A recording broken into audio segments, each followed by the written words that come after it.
Hi అండి. మన subscriber ఒకరు పూరీ కూర ఎలా చేసుకోవాలో అడిగారండి. నేను ఎలా చేస్తానో పూరీ కూరని చేసి చూపిస్తాను. ముందుగా ఇలాగా ఒక పెద్దది బంగాళదుంపని తీసుకొని ఇలా కట్ చేసి ఉప్పు వాటర్ వేసి ఉడకబెట్టుకోవాలి.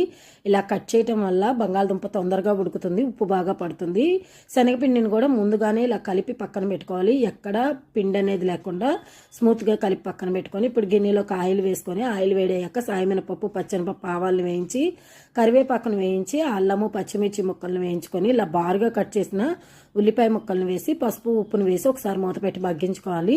ఇలా 2 మినిట్స్ మగ్గాక మూత ఓపెన్ చేసి ఒక గ్లాస్ వాటికి వాటర్ని వేసి ఉల్లిపాయలు అనేవి వాటర్లో బాగా ఉడికాక మనం ముందుగానే ఉడకబెట్టి పక్కన పెట్టుకున్న బంగాళదుంపను కూడా వేసి ఒకసారి బాగా కలిపి మూత పెట్టుకోవాలి.